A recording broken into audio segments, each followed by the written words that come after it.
Good morning, good morning. Ngayon po ay magluluto tayo ng sarsyadong galunggong.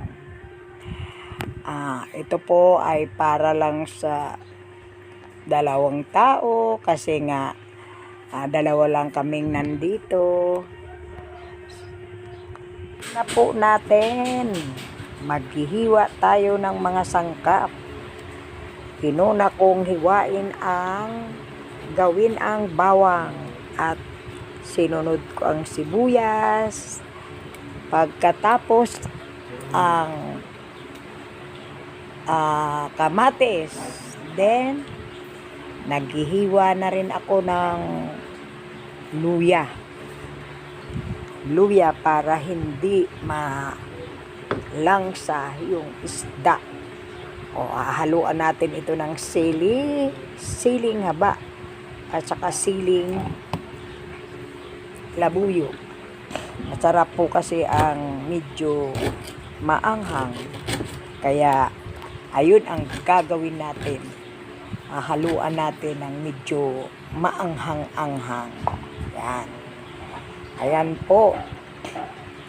Si inay ay naghihiwa-hiwa pa rin.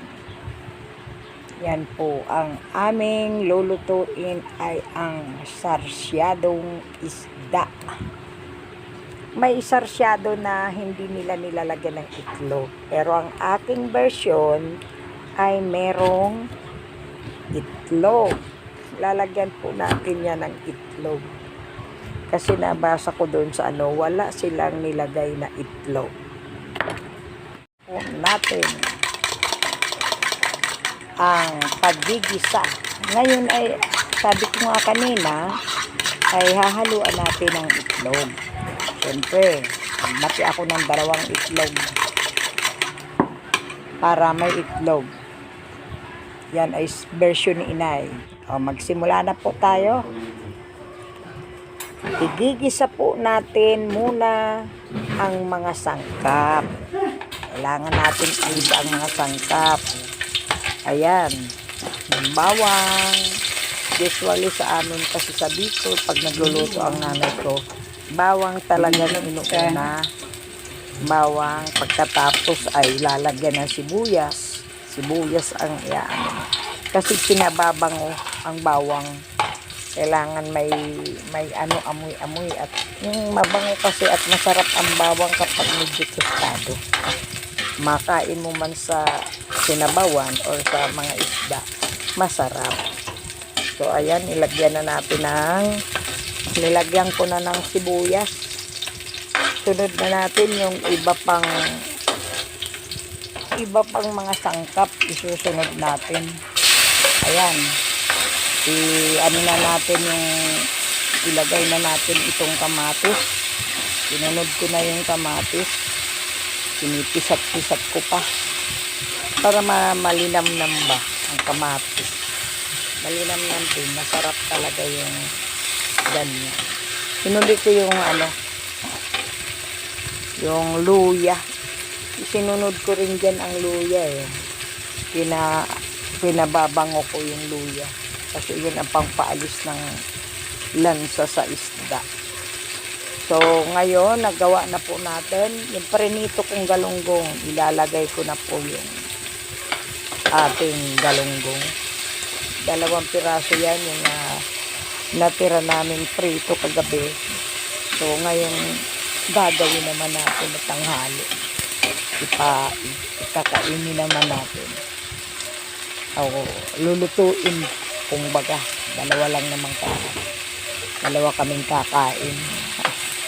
Kaya alam nyo naman pag umaga na wala na yung aking mga anak, trabaho na sila, maiiwan si inay, kaya magsasariling luto. Kung minsan yung na lang ang ginagawa ko, bibili akong luto, kaya lang hindi ko nagugustuhan naman luto sa labas. Kaya ang ginagawa ko, nagsasarili ako ng luto. Wala talagang pag meron lang naman na isda na nakalagay dyan sa ref. Yun ang niluluto ko. May ano ako dun. Nagluluto talaga ako. Ayan, kagaya nito, may natirang 2 isda. 2 galong. Kaya ayun. Tinubigan natin yan. Takpan muna natin. Para kumulo. Kasi medyo yung isda na preto. Medyo siyempre kapag naumagahan, kahit nasa ref siya, kailangan nating pakuluan talaga siya. Yung ating isda. Ngayon, ayan, maglagay na tayo ng mga sangkap. Ilagyan ko ng kaunting asin yan. Ang pampalasa natin. So, tapos yung paminta. Nilagyan ko rin ng paminta. Yan ang ano. Pag medyo porsyonada ninyo ng maraming tubig, dagdag. Ayan. Pakuluan pa ulit natin. Para medyo malambot-lambot naman yung isda. Kasi syempre, pag tostado, tapos nandoon pa sa kasirola, ay sa ref, ayun ang mangyayari. So, ayan po. Lagyan natin naman din ng ano yan. Merong sarsyado na hindi sila gumagamit ng nabasa ko doon, hindi sila gumagamit ng itlog. Pero, ako nakasanayan ko na sa nanay ko, may itlog ang sarsyado. So, ayan na po. Nilagay ko na po yung itlog. Hindi ko na naipakita doon sa una. Ayan. Masarap na po yan. Nilagyan na natin yan ng mga sangkap ng halo, asin. Yan. Tapos tinimplahan ko pa yan ng patis. Kaunting patis.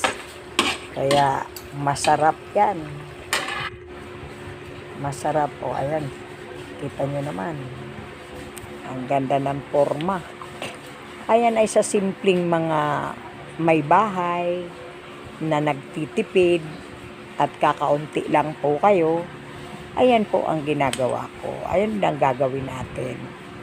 Kaya, tara po. Panoorin ninyo, pagmasdan at gawin po. Salamat!